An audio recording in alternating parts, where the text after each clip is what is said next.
We are 7.9 billion people on this beautiful planet, each one of us a unique reflection of the dynamics of everyday life. From all imaginable fields of existence, we are an awe-striking array of diversity, unparalleled complexity, each one an irreplaceable awareness of what is. Yet, we are lost in a constant urge for more, for something seemingly always beyond our reach, for the one thing that would ignite our soul and fill our hearts with a true sense of fulfillment. At the heart of every culture lies the answer to what we are seeking, a truth told in 1,000 ways, but encrypted by its dispersion among men that few have understood its real meaning.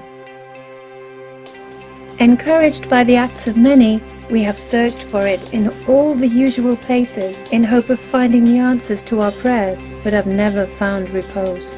The key to unlocking that truth is hidden in a place only few ever thought to look. For as it has always been, the truth lies hidden in plain sight. It's the 21st century and we have more devices and gadgets than we even need. Yet mankind has never been as deprived of happiness than at this current moment in time. It seems the more we advance into a technological era towards the rising of artificial intelligence, the further we drift away from human authenticity and a true state of pure happiness and joy.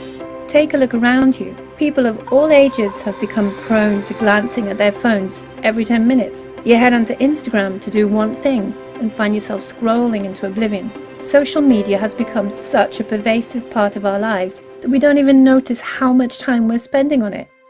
We've all heard of the negative effects of social media, yet it still doesn't stop us. Just like placing horrific pictures of the effects of smoking on cigarette packages doesn't stop people from doing it. That never worked, and it never will. Yet most of us do want to stop smoking, and most of us do want to have more control.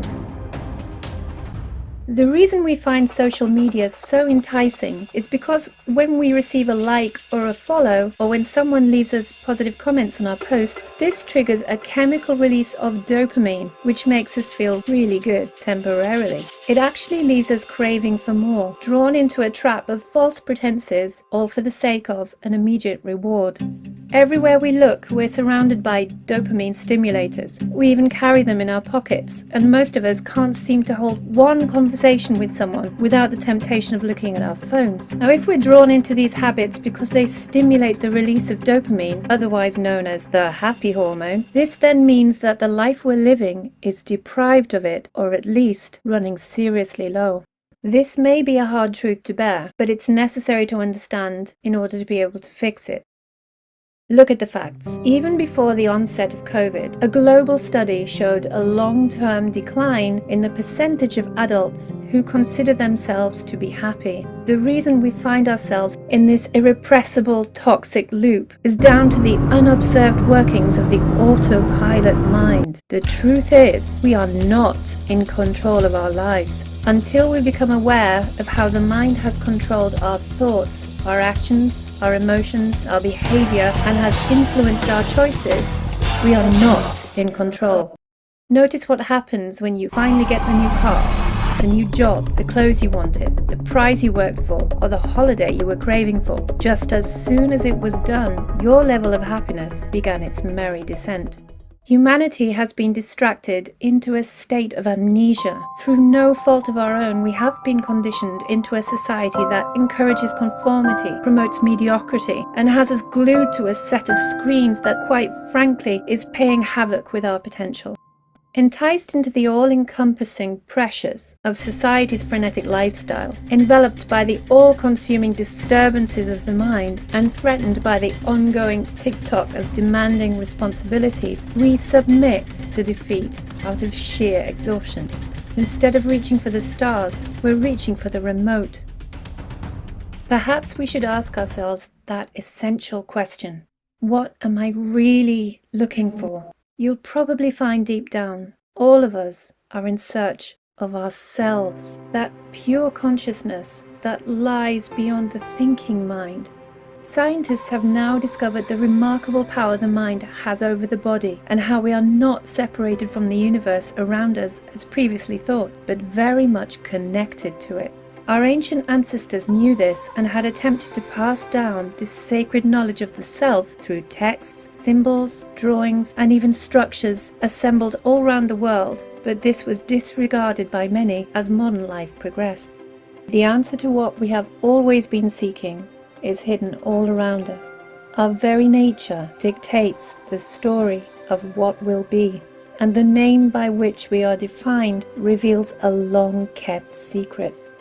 The very meaning of the word human is the God mind. The Japanese word for happiness is composed of two characters. The first one is an old Japanese verb, su, which means to create or make happen. The second, awazu, means to join together or match.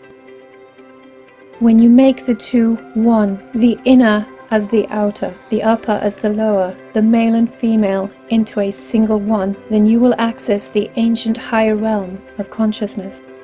The path to knowledge is straight and narrow. Bypass the analytical mind by being present and becoming aware of its manipulation tactics. Let go of the identity you once had by challenging your boundaries, and you will begin to unlock the limitless potential that was always awaiting your discovery. When man learns to align the subconscious with the conscious mind, not only can he control his state, he is able to consciously create, having accessed the key to all wisdom, known to many as the Holy Grail. It is the quintessential path to the Philosopher's Stone, which was hidden in the very place you never thought to look. When man acknowledges that he had never been a victim, but that he has been given the greatest gift of them all, it is then that he will find what he had searched for all his life.